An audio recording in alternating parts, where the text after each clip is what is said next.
जुन चीजबाट पाउन सकेका थिएनौं, जुन चीजबाट हामी ठगिएका थियौं, हामी तडपिएका थियौं, हामी भड्किएका थियौं, तर आज परमात्मा पिताले तडपिएका, भड्किएका र बरालिएका मनलाई पनि एक गराएर सृष्टिको स्रोत पिताले आज स्वयं महिमामा अब्बल बनाएर उत्साहित बनाउनु भएको छ। यसको लागि पनि पितालाई धन्यवाद गर्छु येशू मसीहको नाउँमा। त परमात्मालाई अनगिन्त धन्यवाद गर्छु येशू मसीहको नाउँमा। एकचोटि जोरदार तालीले सम्मान गरौँ। यस्ता महान शक्तिको स्रोत, महिमाको स्रोत पिता हजुर स्वयं बोलिरहनु भएको छ यो समयमा र विभिन्न स्थानबाट उपस्थित रहनुभएका विभिन्न शाखा प्रमुखहरू, शाखा उपप्रमुखहरू, केन्द्रीय लिडरजनहरू, शाखा लिडरजनहरू, क्यामेरा पर्सन सर हजुरहरू, म्युजिसियन सर हजुरहरू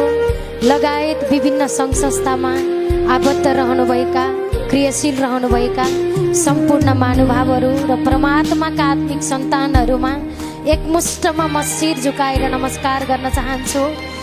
धन्यवाद गर्छु जगतका मालिक, सृष्टिको स्रोत, शक्तिका मालिक पिता हजुरलाई अनगिन्ती धन्यवाद गर्छु येशू मसीहको नाउँमा। आजको यो महिमा, आजको यो सुन्दर समय, यो सुन्दर मौसम, सुन्दर मन, सुन्दर जनहरूको बिचमा परमात्मा स्वयं प्रकट भएर महिमा सञ्चालन गरिरहनु भएको छ। हरेकको मुखलाई इस्तेमाल गरेर आफै बोलिरहनु भएको छ। यस्ता यस्ता गवाईहरू आज हामीले सुन्न पाएका छौँ, जो आश्चर्य र उदेक लाग्दा कार्यहरू परमात्माले हाम्रो जीवनमा गरेर देखाइरहनु भएको छ। यस्ता शक्तिशाली पिता परमेश्वरलाई अनगिन्ती धन्यवाद गर्छु येशू मसीहको नाउँमा। परमात्मा भन्नुहुन्छ हामीलाई, जबसम्म मलाई पाउन सक्छौ मलाई खोज। हिजोको दिनमा हामी उद्धारलाई खोज्थ्यौँ, शान्तिलाई खोज्थ्यौँ, आनन्दलाई खोज्थ्यौँ, धनलाई खोज्थ्यौँ, पदलाई खोज्थ्यौँ, प्रतिष्ठालाई खोज्थ्यौँ। तर आज परमात्मा पिता हामीलाई भन्नुहुन्छ, जबसम्म पाउन सक्छौ मलाई खोज।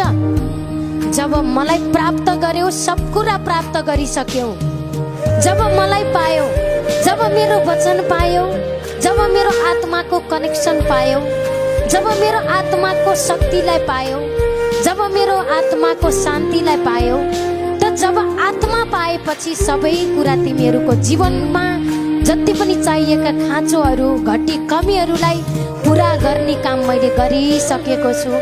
धन्यवाद गर, भइसकेको छ। यो रियालिटी कुरा, यो प्र्याक्टिकल्ली कुरा परमेश्वर बोल्नु मात्र हुन्न, परमेश्वर स्वयं गरेर देखाइरहनु भएको छ।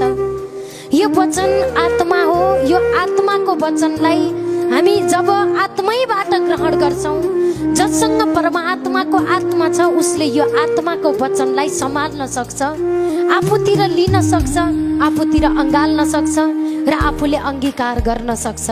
त्यसकारण परमात्माले भन्नुभएको छ, त यो आत्माको वचन जब लिइरहेका छौँ हामी त यहाँ बसेर ईश्वरका महिमामा आनन्दित भइरहेका छौँ। तर यो वचन कहाँ कहाँ पुग्न पर्ने हो, यो आत्मा हो। पुगेर तपाईँ पुग्नु भन्दा पहिल्यै परमेश्वरले पुरा आशीर्वाद हाम्रो जीवनमा प्रकट गरिसक्नुभयो।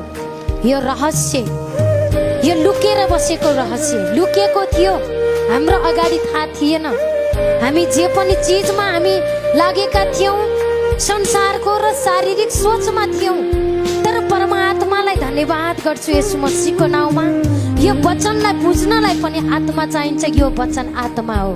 त्यसकारण जब यो परमात्माले दिएको आत्माबाट निस्केका वचनलाई सबै मनले सञ्चय गरेर निश्चयताको साथमा यो हृदयमा, यो मुखमा, यो सोचमा, यो जीवनमा राज्य गर्न दिन्छौँ, तत्पश्चात दुष्ट आत्मा खरानी भएर पैताला मुनिको धुलो र ईश्वरको महिमा ठुलो भइसकेको छ।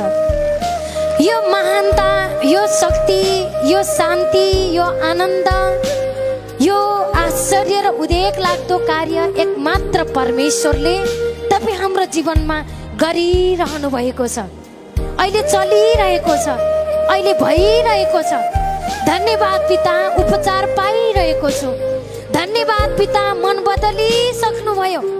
धन्यवाद पिता, तर नर्कको जीवनलाई स्वर्गमा बदलिसक्नुभयो। धन्यवादको खाँचो छ परमेश्वरलाई। जब सबै मनले धन्यवाद गर्नुभयो पिता, तपाईले सम्पूर्णताले उदेक लाग्दा कार्य गरिसक्नुभयो। मुखबाट धन्यवाद गर्यौं, ईश्वरले भित्र काम गरिरहनु भएको छ। हामी यस्ता ईश्वरका सन्तान, हामी यस्तो ईश्वरमा विश्वास गर्ने परमेश्वरको आत्माको सन्तान। त्यसैले परमेश्वर भन्नुहुन्छ, जे सुन्दैछौ त्यसमा ध्यान देऊ। अहिले के सुन्दैछौ हामी? ईश्वरका वचन सुनिरहेका छौँ। त जब यो वचनमा ध्यान दिन्छौँ, तब यो वचनले हाम्रो जीवनमा सोच्दै नसोचेका, कल्पनै नगरेका, आँखाले नदेखेका कामहरूलाई चाहिँ क्रिएट गरेको हुन्छ, सृजना गरेको हुन्छ। भइसकेको छ पिता, मैले कल्पनै नगरेको, अस्तित्वमै नभएको त्यस्तो असम्भव कुरालाई पनि तपाईले आज सम्भव गराएर कार्य गरिसक्नुभयो पिता।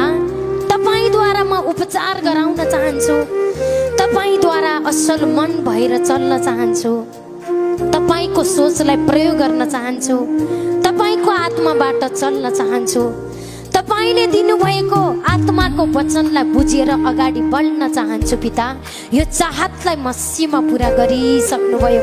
जब प्रार्थना गर्यौं, जब ईश्वरसँग माग्यौं, जब वचन सुन्छौं, प्रार्थना गर्ने के कुरामा प्रार्थना गर्नुपर्छ त्यो पनि स्वयं ईश्वर पिताले हामीलाई सिकाइरहनु भएको हुन्छ। त्यसैले भन्नुभएको छ, जबसम्म मलाई पाउन सक्छौ मलाई नै खोज, मलाई खोज, मेरो आत्माको वचनलाई खोज, मेरो आत्माबाट चल। मैले दिएको आत्मा छ, कनेक्सन छ। मम्मी बाबाले जन्म दिनुभयो, तर आत्मा दिने परमेश्वर हुनुहुन्छ, गर्भमा रच्ने परमेश्वर हुनुहुन्छ। त्यस कारणले परमेश्वरले आज भन्नुभएको छ, जबसम्म मलाई पाउन सक्छौ मलाई खोज र म नजिक हुँदा नै मलाई भेट। परमेश्वर नजिकै हुनुहुन्छ, उहाँको न्याय पनि नजिकै छ। दुष्ट आत्माले, भूत आत्माले हिजोको दिनमा अन्याय गरेको थियो, अत्याचार गरेको थियो, दुखाइ निकालेको थियो, पीडा निकालेको थियो, परिवारमा अशान्ति बनेर काम गरेको थियो र ऋणका मार्गहरू खोलिदिएको थियो, डरका मार्गहरू खोलिदिएको थियो। अब त्यसलाई निवारण गर्न भनेर उपचार गर्न जान्थ्यौं, अरू डर र शंका थपेर पठाइदिने गर्नुभएको थियो। किनकि उहाँसँग यो शान्ति थिएन, उहाँसँग यो आनन्द थिएन, उहाँसँग यो शक्ति थिएन। उहाँसँग जे थियो त्यही दिनुभयो। जसरी एक उदाहरणले हैन त करेलाको बोटबाट हामीले करेला नै पाउँछौं, उखुबाट हामीले गुलियो पना पाउँछौं, त्यस्तै तितोपना थियो हिजोको दिनमा हामीले भरोसा गरेको चिजसँग तितोपना नै पायौं। आज स्वर्गका मिठोपना छ परमेश्वरमा, त्यो महिमा आज हामीले प्राप्त गर्यौं। आज हामीसँग छ यो शक्ति, आज हामीसँग छ यो शान्ति, आज हामीसँग स्वयं ईश्वर पिताले हाम्रा सबै खालका उपचारहरू हाम्रा जीवनमा प्रकट गरेर देखाउनु भएको छ। त्यसैले भन्नुभएको छ, म नजिक छु, त्यसकारण मलाई भेटिहाल। किनकि ढोका बन्द गरिसकेपछि ढोका नढकढकाऊ, ढोका खुल्ला छ। अहिले आओ जावत गरिहाल, अहिले मन बढाइहाल, अहिले विश्वास बढाइहाल। यदि तिमीमा त्यसको खाँचो छ भने उदार चित्तसँग म जति बेला माग्छौ, रातको 12 बजे माग, 2 बजे माग, 1 बजे माग, जति बेला पनि मैले उपचार दिइरहेको छु। धन्यवाद पिता येशू मसीहको नाउँमा। त्यसैले भन्नुभएको छ, दुष्टले आफ्नो बाटो र अधर्मीले आफ्नो विचारलाई त्यागोस्। दुष्टले आफ्नो बाटो, आफू हिँडिरहेको बाटो, बिगार्न हिँडिरहेको बाटो, भत्काउन हिँडिरहेको बाटो, अरूको कुभलो सोचिरहेका बाटो, अरूको निन्दा गर्ने बाटो, अरूको विषयमा बदख्वाई गर्ने बाटो र एकदमै दुष्टका ती बाटोहरूलाई परमेश्वर भन्नुहुन्छ, ती अधर्मीले आफ्नो विचारलाई त्यागोस् र दुष्टले आफ्नो बाटोलाई के गरोस्, छोडोस्। र परमेश्वर भन्नुहुन्छ, र मतिर फर्कोस् र मैले त्यसलाई कृपा गरिसकेको छु। त्यो बाटोलाई छोडेर, त्यो असत्य मार्गलाई छोडेर, त्यो असत्य मनलाई छोडेर, त्यो असत्य कुरालाई छोडेर मेरो सत्यतातिर फर्कियोस्।